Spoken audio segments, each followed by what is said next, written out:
6위를 소개합니다. 2011년 11월이었어요. 영국의 엑세스주에 있는 한 벌판에서 4살짜리 꼬마가 놀고 있었어요. 아빠, 삽 좀 주세요. 땅 팔래요. 아들아, 너 그렇게 어렸을 때부터 삽질하면 커서도 삽질하게 된다.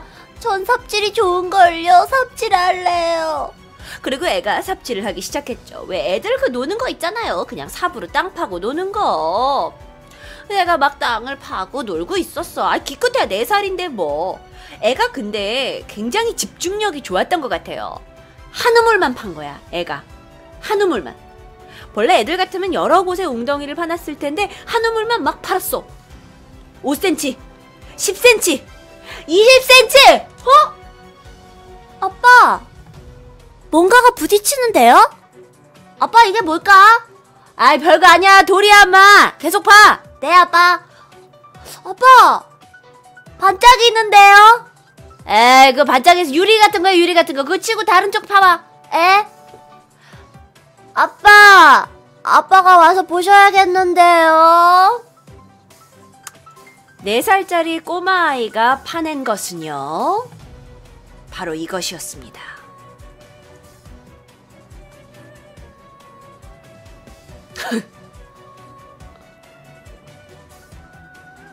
헐, 대박. 자, 그러면 이게 뭐냐는 거예요. 이게 유물함이에요. 그러니까 금으로 만든 뭐 보석함처럼 이렇게 함이야. 근데 모양이 좀 특이해요. 게다가 앞에는 성모 마리아가 십자가를 지고 있고요. 아빠도 처음에 딱 보고 나서 헐! 아들아, 네가 찾은 거야? 이게 뭔가 이상해.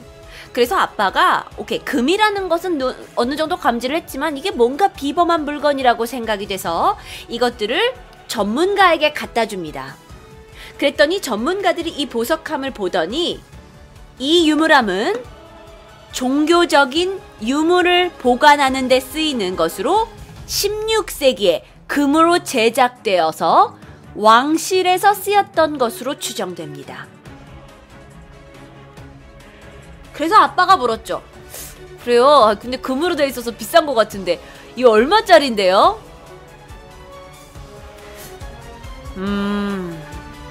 한 45억 정도 될 것 같습니다. 45억이요? 45억이요? 우리 아들이 삽질해가지고 20cm 삽질 파가지고 그냥 팠는데 45억이요? 왜 이게 이렇게 값이 많이 나가냐면요.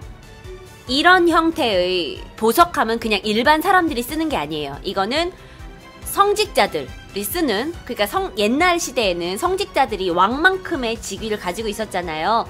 그러니까 그 사람들이 소중하게 자신의 어떤 종교적인 유물들을 넣어놓는 함의로 아주 소중한 거예요. 그렇기 때문에 얘는 값어치가 나갈 수밖에 없고, 실제로 이건 굉장히 희귀한 물건이기 때문에 이런 물건이 전 세계에 발견된 게 3개밖에 없대요. 전 세계 3개뿐인 물건을 이 꼬마아이가 땅 파서 삽질해서 찾아낸 거죠. 이 박스 같은 경우는요, 금 73%로 이루어져 있고요. 이제 이거 처리를 어떻게 해야 되느냐? 이거를 45억이면 뭐해? 팔아야지. 근데 문제가 생겼어요. 이 땅 주인이 있잖아요. 사실 이 땅이 주인이 이 땅 안에 있는 물건의 소유권을 갖게 되거든요. 그래서 이 가족은요, 영국 박물관하고 이렇게 도움을 받아가지고 유물을 판 수익금을 토지의 주인과 반띵했다고 합니다. 반띵해도 45억 반으로 나오면 22억 5천만 원. 언니, 저 지금부터 삽질하러 갑니다. 그래, 우리 괜히 영어 공부 삽질하지 말고 우리 그냥 땅 파러 가자. 우리 유물 찾으러 가자. 그게 낫겠다. 푸른별 할래? 전 배 아파요. 뭐 배가 아파. 억수로 운이 좋은 사람한테나 있을 수 있는 일이죠. 자, 다음 분을 여러분께 소개합니다. 억수로 운이 좋은 남자를 소개합니다. 충성! 그는 아프간으로 파병된 영국 육군 소속의 레온 윌슨 상병입니다. 그는 2009년 4월 10일 아프가니스탄의 헬만드시라는 곳에 주둔하게 됐죠. 영국 해병대원들과 아프간 방위군들이 합동을 해서 탈레반을 무찌르는 작전 중에 있었어요. 그런데 말입니다. 작전 도중에 탈레반이 기습 공격을 한 거예요. 그래서 총을 가지고 두두두두두두두두두두두두두두두 쏘러온 거죠. 준비가 되지 않은 영국군들은 마구마구 이제 비상사태에 들어가기 시작했어요.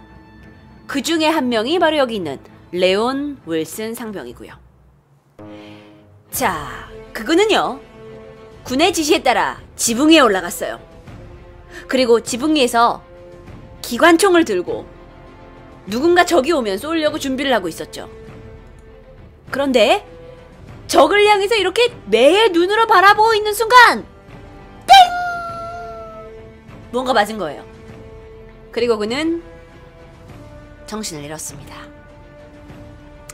바로 옆에 있던 동료 병사는 윌슨 병사가 쓰러진 걸 보고요. 그러니까 지금 전쟁 중이잖아요. 지금 공격 중이잖아요. 의무병을 부르지 않았어요.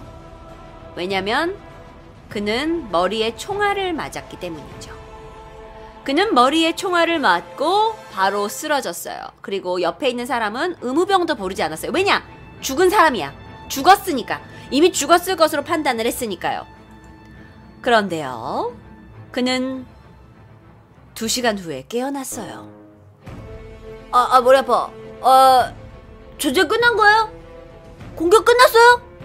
어떡하지? 나 너무 많이 잤나? 너무 이제 주변 대원들이 너무 슬펐다가 너무 황당한 거야. 이 뭐야 지금? 우린 너 죽은 줄 알았는데 너 아까 머리에 총 맞았잖아. 알고 보니까 이 탈레반 저격수가 윌슨 상병을 향해서 총을 쐈어요. 그런데 그 쏜 총이요, 그 쏜 총이 이마가 덮여있는 부분, 그러니까 이마 머리를 2mm 2mm 맞니? 2mm 차이로 비껴간 거예요. 그러니까 2mm면 요게 1cm면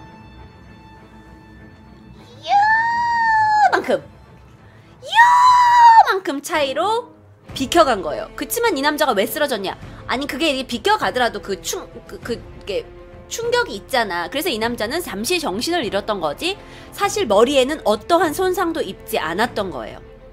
이 사람 증언에 의하면 꽝 하는 소리가 나가지고 잠깐 자기가 정신을 잃었대요. 근데 자기는 그냥 한숨 잘 자고 일어났는데 옆에 막 자기 동료들은 막 울고 있고 자기는 막 야 미안해, 나 니들만 싸우게 해서 미안해 하고 일어났는데 죽은 줄 알았던 사람이 이제 살아나게 된 거죠. 정말 신기하죠. 이 전투모가 2mm 차이로 그의 생명을 살린 겁니다. 억스러운 좋죠? 자, 이건 좀 웃긴 것 같아요. 다음 건 더 웃기다. 다음 건 더 웃겨. 4위 갑니다. 2011년 5월 22일이었어요. 뉴질랜드의 한 트럭 운전사가 살고 있었거든요. 그의 이름은 스티븐 맥코맥. 그의 당시의 나이가 48살이에요. 근데 이제 트럭 운전사예요, 그분이. 이렇게 큰 트럭을 모아라요. 큰 트럭을. 근데 이분이 자신의 이 트럭에 운전하는 부분과 이 뒷부분이 있잖아요. 근데 요 중간 있죠? 요 중간. 여러분, 요 중간 보이세요? 요 중간. 여기에 있는 발판 사이에 올라갔다가 거기서 일어나면서 발이 미끄러졌어요. 발이 미끄러지면서 누나 이 사이에 끼었군요. 이 사이에 끼었다면 얼마나 좋았을까. 아니, 이 사람은 여기 끼지 않았어. 잘 들어야 된다. 자, 이 사람이 여기에 있는 발판에서 일어나려다가 넘어졌어. 그러면서 그의 몸이 하필이면 그 그 사이에 들어있던, 그러니까 이런 큰 트럭은 압축 공기 탱크라는 게 있어요. 자, 여러분 어려운 말 많이 나와요. 이거 잘 상상하셔야 돼요. 압축 공기 탱크가 있습니다. 그 공기 탱크가 왜 있냐면 큰 트럭에 브레이크를 잡아주려고 압축하는 공기 탱크가 있는 거예요. 그런데 거기에 쇠꼭지가 하나 연결이 돼서 호스로 연결이 돼 있어요. 즉 이런 식의 모양이라고 생각하시면 됩니다. 이게 실제 모양이에요. 이 아저씨는 아니고요. 자, 요런 압축 탱크가 있죠? 거기에 이렇게 삐쭉 튀어나온 호스가 있어요. 자, 우리 채팅창 지금 긴장하기 시작해. 잠깐만 언니 무슨 일이야? 잠깐만, 그걸 뭐 어떻게 했다고? 그래? 자, 우린 여자들은 차에 대해서 잘 모르니까 이 공기 탱크에 연결된 쇠꼭지에 호스를 부딪힌 거야. 그래서 이 호스의 끝이 떨어져 나갔어. 그래서 이 호스가 떨어져 나가면서 이 호스에 뾰족하게 나온 쇠꼭지가 노출된 거야. 그런데 이 쇠꼭지가 그냥 노출된 것이 아니라 그가 넘어지면서 그것이 그의 엉덩이를 깊숙이 파고 들어갔어요. 아이고 더워라. 내 엉덩이가 아프네. 근데 문제는 이게 다가 아니에요. 자, 여기가 무슨 탱크라고 얘들아? 여기가 무슨 탱크야? 압축 공기 탱크야. 그런데 호스가 떨어져 나가면서 그 호스의 끝부분이 사람 몸에 걸렸어. 그럼 어떻게 되니? 안에 있던 압축 공기가 호스를 타고 그의 엉덩이로 들어가는 겁니다. 그런데 여러분 사실 이게 웃을 상황만은 아니었어요. 왜냐면 너무나 많은 압축된 공기가 사람의 몸으로 들어가니까 그가 순식간에 몸이 불어나요. 풍선처럼요. 몸이 막 풍선처럼 부르니까 이 사람이 이렇게 되는 거예요. 그러니까 이게 절대적으로 위험한 상황이에요. 만화처럼 사람 몸이 불어버리는, 공기가 쫙 몸에 들어가니까요. 그래가지고 매코맥이 막 소리를 질렀어요. 그랬더니 옆에서 이렇게 일하고 이렇게 돌아다니던 이 회사 사장님이 야 뭐야 무슨 일이야 하고 그게 들어왔죠. 그리고 그의 엉덩이가 압축 공기통의 꼭지에 꼴려있는 걸 보게 됐어요. 그러면서 그는요 안전 밸브를 일단 잠갔죠. 공기가 더 이상 들어가지 못하도록 안전 밸브를 일단 잠갔어요. 그리고 동료들이 와가지고 이 사람의 상체를 잡아가지고 밑으로 막 눕혔어. 하지만 여전히 그 꼭지가 박혀있어요. 꼭지는 빠지지 않아요. 꼭지가 쉽게 빠지지 않아요. 하지만 공기는 들어오고 있지 않아요. 자, 근데 이미 그의 몸은 퉁퉁 불어버렸어요.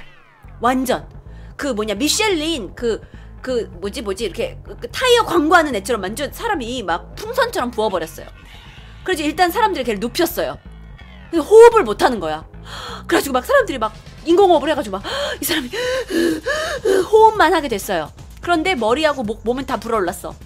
동료들이 막 찜질을 하기 시작했어요. 너무 말이 안 되잖아. 너무 막 죽을 것 같잖아. 근데 앰뷸런스도 늦게 도착했어. 앰뷸런스가 1시간 후에 도착했어요. 그래가지고 이제 구조 요원들이 엉덩이에 박혀있는 공기통 꼭지 뽑아내고 병원으로 급히 후송했어요. 의사가 뭐라 그랬냐? 몸속에 공기가 들어가면서 몸이 근육이 있고 지방이 있잖아요. 이걸 다 분리시켜버린 거예요. 요 사이를 얘가 들어가가지고 지방과 근육이 막 다 그냥 분리돼 버렸어. 그럼 여러분 그러면 좋을 것 같지만 좋은 건 아니거든요, 사실. 그럼 이렇게 되다 보면 피부가 팽창해요. 그럼 어떻게 되냐면 피부가 풍선이 찢어지는 것처럼 찢어져가지고 터져버릴 수 있거든요. 그럼 죽는 거야. 근데 다행히 그는 죽지 않았어요.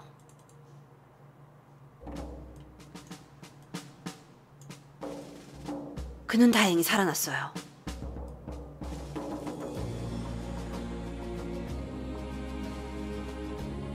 뱃속에 퓨브를 넣어서 여러가지 몸의 분비액을 뽑아냈고 엉덩이에 난 상처도 치료됐어요. 이 사건 자체는요 100만 분의 1의 확률을 가진 아주 희한한 사건이래요. 이거는 노동청의 보험회사에 한 번도 보고가 된 적이 없는 아주 희한한 사건이에요. 그래서 뉴질랜드에서는 이 사건을 노동부의 이제 산재 사건에 새로 등재를 했어요. 보험회사들도 이 사건에 대해서 이럴 경우 우리가 이거 산재 보험 돼야죠 하고 하게 됐어요. 그는 그렇게 전설이 되었습니다. 근데 살아난 것 자체가 억수로 운이 좋았던 거죠. 사실 제가 이야기를 좀 과장해서 한 건 있지만 이 사람은 평범한 사람이 가족에게 이제 죽음을 당할 수 있었고 그러면 가족한테 큰 슬픔이 오잖아요. 그런데 정말 운 좋게 희한한 사건에서 사고가 살아나게 된 거죠. 근데 언니 나는 배 아파요. 웃겨서. 이게 웃을 일만은 아니야 가스나야. 야 이분 그렇게 해서 돌아가셨다고 생각해봐. 가족들이 얼마나 마음이 아팠겠어. 어쨌든 다행이죠. 맞아 다행이에요. 자 그가 끼었던 요런 거였대요. 그러니까 요게 아니고 요게 이렇게 벗겨지면서 뭐 요런 부분이 끼었다고 하는데 어쨌든 니들 트럭하고 트럭 중간에 장난치지 마라. 장난치면 니들 똥꼬가 위험해질 수 있어요.